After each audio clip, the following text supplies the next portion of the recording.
Vamos, é isso. Por que não levanta a sua vista ao céu? Se dá um louvor ali onde você está. Vamos ali nas reuniões, nas redes, onde quer que você esteja assistindo esse culto, mais uma vez aplauda e deixa que o fogo de Deus caia, assim como aconteceu no dia de Pentecostes. Aleluia, aleluia, aleluia. Amém. Ainda sentimos esse fogo surgindo em nosso espírito, em nossas vidas, no ano de 2021. Eu quero dar as boas-vindas ao Congresso Juvenil da América do Norte online. Ainda que estamos dispersos em muitos lugares nesta noite, eu quero que vocês saibam que estamos unidos em um mesmo propósito e uma mesma causa. É ver o poder de Deus caindo no nosso meio. Entretanto, que esta não é a visão que nós tivemos para o Congresso dos Jovens da América do Norte. Mas sem sombra de dúvida, eu sei que Deus usará esse serviço e Deus usará o grupo dos jovens e todas as pessoas que foram se congregando. E Deus vai plantar uma semente de multiplicação. E vamos ver o maior derramamento do Espírito Santo que jamais antes foi visto. Nós estamos vivendo na hora mais grandiosa da igreja. Jovem, Deus está lhe chamando para a linha de frente. Ele precisa daquilo que vocês têm. Ele nos chamou para o reino, para um tempo como esse. Esta noite é um privilégio para mim pregar para a mais poderosa e ungida capaz geração que jamais tem existido. E eu venho para lhe declarar que este é seu momento. Eu sei que temos escutado essa palavra por muito tempo, mas é verdade, este é seu momento, este é seu tempo e este é seu dia. E agora, não posso escutar vocês, mas eu me pergunto se vocês podem me escutar e dizer agora. Este é o tempo de nos segurar. Alguém diga prosseguir. Agora é o tempo de prosseguir nas promessas de Deus. Foi no 14 de agosto de 1935, quando o presidente Franklin D. Roosevelt estabeleceu o que se conhece como a administração do seguro social. E depois, em 1980, essa mesma administração foi comissionada para dirigir o trabalho de criar aquilo que se conheceu como o arquivo principal de óbitos. Esse arquivo principal tem a base de dados das mortes de cada cidadão dos Estados Unidos e tem o seu número de seguro social. E enquanto esse sistema existe e é efetivo, mas não é isento de erros, porque foi descoberto, ao percorrer do tempo, que cada ano uns 12 mil indivíduos são declarados defuntos de uma maneira errada por nosso sistema do seguro social. E este erro, jovem, acontece frequentemente, jovem. Acontece porque alguém colocou um simples número de maneira errada no número do seguro social de uma pessoa, no sistema, e como resultado, mais de 12 mil pessoas viventes de uma maneira errada são computadas como mortos de maneira errada. Mortos por apenas um erro de transcrição. Tristemente, isso significa, para algumas pessoas, que os empréstimos bancários, carteira de habilitação, benefício do Estado, compensações e pagos que eles receberiam por direito, mas eles não têm acesso a nenhum deles por causa do erro de outros. Pessoas que estão vivas e saudáveis, pessoas com esperanças e sonhos, com promessas de futuro, mas eles são de uma maneira errada declaradas como mortas. Entretanto, que o efeito residual de uma pandemia global somente persiste e se estende, enquanto a negatividade abunda e percorre. O medo é a ameaça comum da sociedade, do mundo em que nós vivemos. A sociedade tem visto vocês, adolescentes e jovens e adultos, e tem colocado baixas expectativas sobre vocês. Eles abaixaram a barra de uma maneira significativa naquilo que eles esperam que vocês façam. O promédio dos adolescentes e jovens ao redor disto, eles dizem que vocês têm um futuro decadente na sua frente. Certamente, se vocês têm lido um pouco vocês perceberão que a geração Z, quando é entrevistada, a geração C é uma geração que se distingue como não otimista para o futuro, naquilo que repousa diante deles. Tem alguns que olharão para esta geração e dirão para vocês já chegaram ao final. Não há esperança para vocês, não há mais futuro para vocês. E alguns dirão, a religião morreu, a cristiandade morreu, já não tem mais efeito. Dirão que o promédio dos cristãos está decaindo, que a fé está morta, que a operação divina de Deus é uma coisa do passado. E alguns vão dizer que não há mais avivamento e que não haverá mais evangelistas no mundo. Mas vocês, como geração C, estão dizendo para vocês que vocês estão mortos. Mas em contrapartida com isto, nesse contexto, eu me levanto aqui para declarar para vocês, de acordo com a palavra de Deus esta noite, e eu venho para lhe dizer que ainda há vida e ainda há um futuro para esta geração de jovens apostólicos. Eu vim para lhes dizer que os seus melhores dias não ficaram para trás, mas estão na frente de vocês. Não importa o que a opinião geral está dizendo nesta noite de vocês, jovens, mas Deus tem coisas maiores reservadas para vocês. Deus ainda não terminou com vocês. Se vocês ainda têm vida em seus pulmões, é por isso que ainda tem esperança de uma promessa para o futuro. Escuta a palavra de Deus esta noite, que Deus está com vocês. E se Deus está com vocês, não há nada nem ninguém que possa parar e se levantar contra vocês. Oh, se você acredita nisso, dê um aplauso ao Senhor e deixa que seu lugar se estremeça com a confirmação da palavra de Deus. Eu vim para te lembrar que as promessas de Deus repousam sobre ti e elas estão dentro de ti nesta noite. Assim como o profeta Joel pegou numa pena e tinta e escreveu há muitos anos atrás para te dizer nesta noite: filhos e filhas, vocês profetizarão. Vocês, jovens desse movimento, terão visões. São vocês que imporão as suas mãos sobre os enfermos e verão eles ser curados. São vocês os que levarão a palavra e farão discípulos. São vocês as testemunhas de Jesus. E pela maior parte são vocês, não é outra geração no futuro, mas são vocês. E as promessas estão sobre vocês e em vocês. E tudo o que devem fazer é prosseguir nas promessas. Em presença de um inimigo que tem falado muito forte aos seus ouvidos nos últimos anos, dizendo não pode. Mas eu venho para lhe dizer pela palavra de Deus, se pode. Vocês têm poder sobre os demônios. Vocês podem operar nos dons do Espírito. Vocês têm o que é preciso para alcançar as suas famílias, suas cidades, suas escolas e seus bairros. Vocês têm aquilo que é preciso. E assim como escreveu o apóstolo Paulo em Filipenses 3:14, quando ele disse: eu prossigo para o alvo, ao prêmio do supremo chamamento de Deus. Eu venho para lhe dizer que os melhores dias de avivamento e a maior colheita está na frente de vocês. E tudo o que nós precisamos é fazer, é caminhar nas promessas. E enquanto prosseguimos nas palavras proféticas, enquanto nós obtemos aquilo que Deus nos garantiu. Jovens, somente eu quero advertir que não podemos cometer o erro, escute, cometer o erro de retardar as promessas de Deus,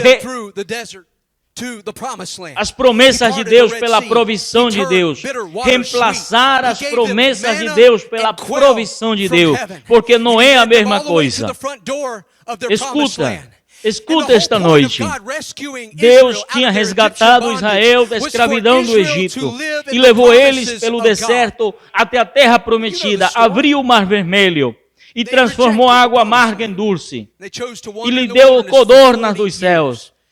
e guiou pelo caminho até a porta da entrada da terra prometida. E levou até o ponto, e o ponto de Deus resgatando Israel da escravidão do Egito foi para que Israel vivesse nas promessas de Deus. Mas vocês sabem a história.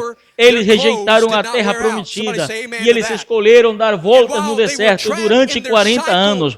E em lugar de se segurar nas promessas, eles se desviaram pela conveniência da provisão.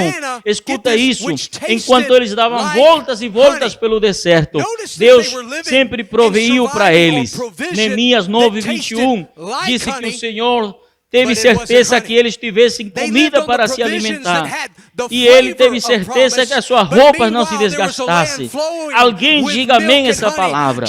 E enquanto eles estavam atrapados, dando voltas, Êxodo 16:31, eles comeram algo chamado maná. Mas escute, o maná era algo que tinha sabor como bolos de mel. Veja que eles estavam vendo e sobrevivendo na provisão, que tinha sabor como de mel, mas não era mel. E eles ficaram na provisão que tinha sabor à promessa. Mas ao mesmo tempo havia uma terra esperando por eles que manava leite e mel. E eles ficaram na provisão que tinha sabor à promessa. Mas ao mesmo tempo havia uma terra esperando por eles que manava leite e mel. E eu venho para lhes dizer nesta noite, não é suficiente com estar satisfeitos com algo que parece o avivamento apostólico, com a doutrina apostólica, ou parecido com a operação apostólica, mas Deus te chamou para que vivas nessas coisas. Deus te chamou para que prossiga para essas coisas. E parece triste que uma geração que viveu em um ciclo, eles ficaram ligados ao ciclo, eles permaneceram no ciclo sem alcançar o seu potencial completo. Eles tinham roupa, identidade e comida. Eles tinham companheiros, mas o triste é que muitos deles morreram apenas vendo a provisão de Deus, mas se perdendo das promessas de Deus. É por isso que João 6,49 disse, jovem, Jesus nos ensinou e nos deu uma advertência. Seus pais comeram o maná no deserto, mas eles morreram. Em outras palavras, ele estava dizendo, é absolutamente possível viver com a barriga cheia e mesmo assim morrer fora das promessas de Deus. Porque em algum ponto da nossa viagem, jovens, escutem, em algum ponto da nossa viagem, Deus vai nos levar para encruzilhadas, onde teremos que decidir o que vai nos sustentar. Se será a carne ou será caminhar no Espírito. Ou confiaremos no homem ou confiaremos na colheita que Deus tem profetizado para esta igreja. Vamos a viver na provisão ou vamos viver nas promessas de Deus? Jovens, eu estou agradecido, eu estou contente de saber que você faz parte do grupo dos jovens. Mas eu quero te perguntar, o que você tem feito para contribuir, para acrescentar ao seu grupo? É bom que você saiba a verdade, moça, mas com quantas pessoas têm compartilhado essa verdade? Homens, jovens, Deus te deu a verdade, o talento, a habilidade, sem medida. Mas você pode render isso perante a Deus para receber uma unção maior, e eu me alegro por isso. Mas você pode pagar um preço, está disposto a pagar um preço por uma unção maior? Essa é a chamada de Deus para esta noite. Não fique com apenas o suficiente, não fique com a provisão, mas eu desafio vocês nesta noite. Vamos até o final com Deus, para ver o que Deus fará com a geração que tem dado tudo e tem prosseguido até as promessas. Mas eu creio que eu estou falando para um movimento de jovens que não se conforma com um status quo, que não está na mediocridade, nenhuma mentalidade de manutenção, que não estão satisfeitos com a provisão, mas querem tudo o que Deus tem para vocês. E eu estou sentindo no meu espírito que há uma rendição que está acontecendo agora mesmo nesta geração, que disse, faça-se comigo conforme a tua palavra. Se está conforme a tua palavra, eu quero. É por isso que esta noite prosseguimos para alcançar as promessas de Deus. Eliseu foi um homem que a porção dobrada iria repousar sobre ele. Eliseu foi quem recebeu a promessa da multiplicação do ministério do profeta Elias. Ele seguia os passos da geração anterior, mas ele foi mais longe que a geração que antecedeu ele. E alguns creem que pelo fato do que o profeta Elias tivesse feito 7 milagres maiores, esta seria a razão para que o profeta Eliseu fizesse 14 milagres. Isto poderia significar que Deus iria dar a Deus manifestações maiores das que ele tinha dado para Elias. Maiores milagres, mais prodígios, mais sinais. Mas antes do cumprimento das promessas de Deus, aconteceu que Eliseu morreu. Segunda de Reis, capítulo 14, disse para nós que tudo que ficava de Eliseu naquele momento eram seus ossos. Os que duvidavam e os que não acreditavam poderiam dizer, será que realmente Deus deu uma porção dobrada para ele? Teria acontecido um milagre enquanto ele ainda estava vivo. Com certeza todas as coisas que Deus disse para Eliseu iriam acontecer. Com certeza, antes que ele morresse, já tinha que ter acontecido. Talvez para o ano de 2021 já teríamos que ter visto todas essas profecias se cumprindo. Mas nós vemos que ainda que Eliseu estava morto por um longo tempo. Mas Deus tinha dado uma promessa para Eliseu. É por isso que ainda havia uma promessa para ser reclamada. Não havia poder nos ossos de Eliseu, mas havia poder na promessa que tinha sido declarada para o jovem Eliseu. Segunda de Reis 13:21 disse que um homem morto estava indo para ser sepultado pelos seus amigos e a sua família. Mas de repente ele tocou nos ossos da promessa, os ossos de Eliseu. E quando isso aconteceu, a Bíblia disse que o morto reviveu e tornou a viver. Então, veja que quando a necessidade de um homem que estava morto entrou em contato com a promessa de Deus, que tinha sido dada para Eliseu, o milagroso aconteceu de repente. Isto é porque a promessa de Deus só precisa fazer contato com uma necessidade para se converter em uma ativação da promessa. Foi assim que eu venho lhe dizer esta noite, jovem, vocês já têm as promessas de Deus repousando sobre vocês e estão dentro de vocês. E tudo o que vocês devem fazer é fazer contato com uma necessidade ao seu redor. E vocês verão a manifestação do poder de Deus perante os vossos olhos. Eu sinto no meu espírito que vamos ter novos missionários nas salas de reunião que temos nesta noite para ouvir essa mensagem. Alguém ao respeito de ti vai falar de uma necessidade perto de você, onde o culto está sendo transmitido. E eu creio que o poder de Deus, jovem, que vocês têm uma promessa em vocês.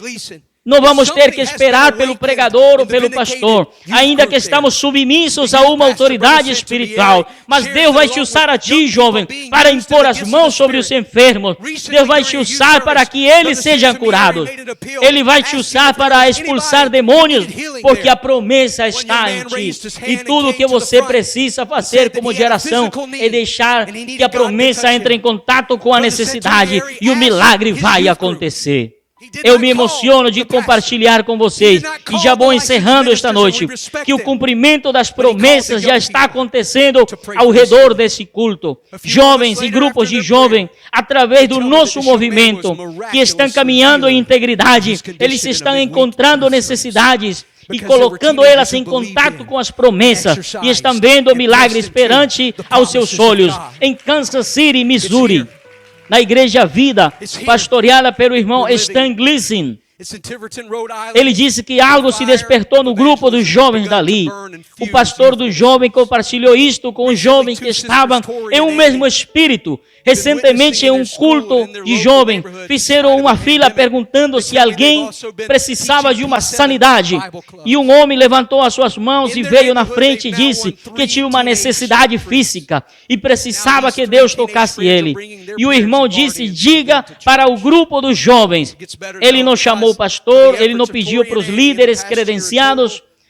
Nós respeitamos isso, mas ele chamou o jovem para orar por essa necessidade. E alguns momentos depois da oração, eles me disseram que aquele jovem foi sarado de uma maneira milagrosa em um serviço de jovem da metade da semana. Porque houve jovens e adolescentes que acreditaram e exercitaram as promessas de Deus. Está aqui e estamos vivendo isto. Em Tiverton, Rhode Island, onde um fogo de avivamento começou a acender.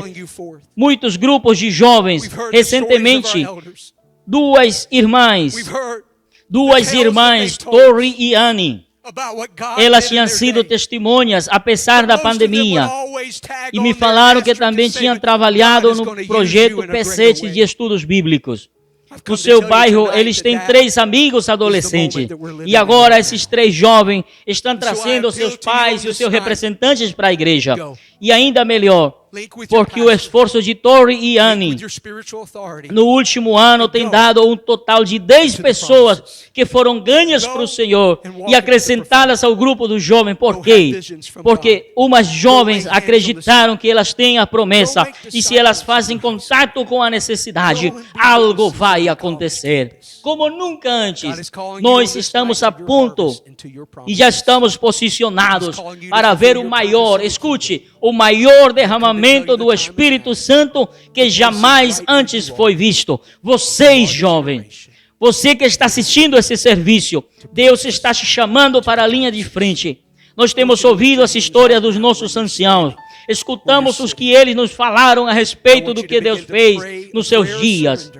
Mas a maioria deles foram sempre no tempo deles. Mas eu quero te dizer que Deus vai te usar de uma maneira maior. E eu vim para te dizer esta noite que este é o tempo que estamos vivendo agora. Então eu apelo a vocês, jovens, nesta noite. Vai! Se una a seu pastor, se una com a sua autoridade espiritual e vai até as promessas. Vamos até as promessas, caminhemos até as promessas. Vai e receba visões da parte de Deus. Imponha suas mãos sobre os enfermos. Façam discípulos nas suas escolas. Façam testemunhas nas suas faculdades, porque Deus está chamando esta noite para a colheita. Deus está chamando para as suas promessas, para as suas colheitas, para que você cumpra o seu propósito no reino. E eu quero lhe dizer, o tempo é agora, e o lugar é justo aonde você está. Vocês são a última geração, e é tempo de nos segurar nas promessas. Eu quero que levante as suas mãos, aí onde você está, de pé ou assentado, e eu quero que comece a fazer uma oração de rendição. E deixa saber para Deus que você está disposto, que você tem escutado a palavra de Deus, que você tem recebido aquilo que Ele te disse e que agora está se rendendo a sua vida e está fazendo uma oração de compromisso. Eu quero que façamos uma oração de compromisso, jovem, compromissos de alcançar o mundo, que nós vamos manter a santidade e a separação e vamos começar a buscar onde está a necessidade e estamos dispostos a fazer isto. Se nós fazemos essa oração esta noite, Deus vai te usar poderosamente. Vamos, mais uma vez, façamos uma oração de rendição, onde nós estamos assistindo essa atividade. Faça um compromisso, agora mesmo, que vamos prosseguir até as promessas de Deus. Aleluia.